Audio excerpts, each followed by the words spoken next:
Our fifth contestant, Marianna Pascal, local English or standard English? Local English or standard English? Marianna Pascal.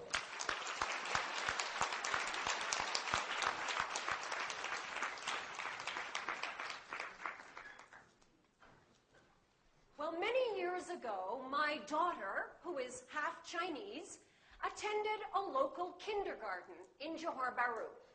And I remember one day I went to pick her up, and she came running up to me, and she said, "Mommy, what's this?" I said, "I don't know, ask your teacher." She turned and she said, "Teacher, this what, ah?" I said, "What did you say?" She said, "Oh, Mommy, that's Malaysian English." My fellow Toastmasters, we hear a lot these days about local varieties of English. Should we embrace them as a part of the culture? Or should we eliminate them and replace them with standard English? What do you think? Embrace or replace? Yes, I love the local English here. It is the most colorful English in the world. I especially love your crazy two-word phrases. Where, got. Also can. See first. See how. It's so unique.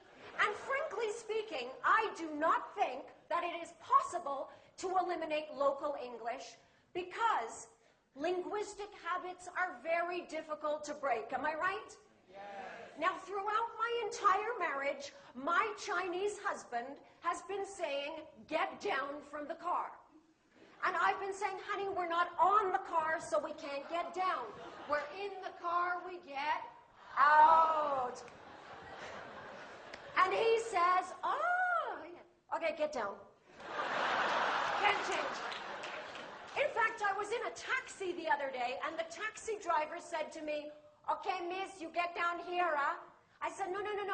You get out here." He said, "It's my taxi, you get out."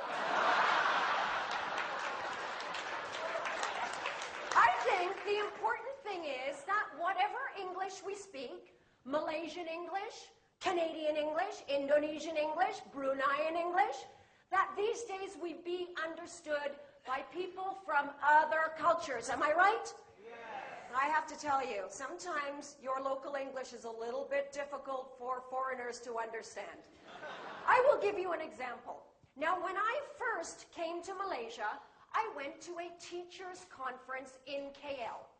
And at the end of the day, I said to a local teacher, I said, "Excuse me, I'd like to go back to the hotel now. Do you know where I might find a taxi?" And she said, never mind. You follow me." I said, "Well, I don't have a car, so I can't follow you. Do you know where I can find a taxi?" She said, never mind, you follow me." I said to my friend, "She wants me to follow her. Should I run behind her car?" You see, it would have been helpful if she had used a more standard phrase like, "I'll give you a ride." I'll give you another example of how local English can be very difficult for foreigners. Now, my British friend Jolene came to Malaysia to work in a restaurant. And on her very first day, the manager asked her to make fruit juice.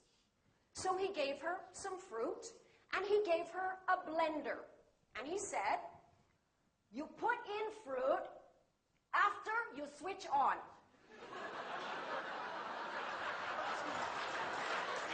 She said, "Excuse me, I'm putting the fruit after I switch it on." He said, "You put in fruit after you switch on." So she switched it on, put in the fruit. What happened? All the fruit came out. He said, I told you, you put in fruit after you switch on." See, she had heard this, right? It would have been a little clearer if he had said, "Put in the fruit. After that, you switch it on." You see, sometimes one single word can change the whole meaning, right? I remember when my husband and I were first falling in love. I remember this one evening that was so romantic.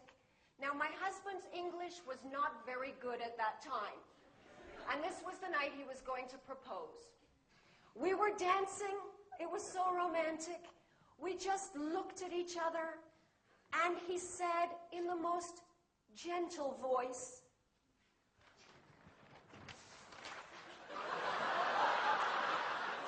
"Oh, your eyes are big. How many eyes do I have?" I felt like an alien. It was not romantic. There was no proposal that night. Now, sometimes one single letter can change the entire meaning of what you're trying to say, right? My 17-year-old student, Chai Shen, had just come back from England, and she said to me, "Teacher, in England, many people very stupid." I said, "What do you mean?" She said, "I fly to London. My skin very dry. My eyes very itchy. I go to information. I say, 'Excuse me, where can I find ice cream?' He sent me to McDonald's. Very stupid." So where does this leave us with local English? Well, this is what I say. Yes, we need standard English because we must be able to communicate with people from other cultures. But what a terrible shame it would be to lose the beautiful, colorful, vibrant local English. So I say both also can, love. But you...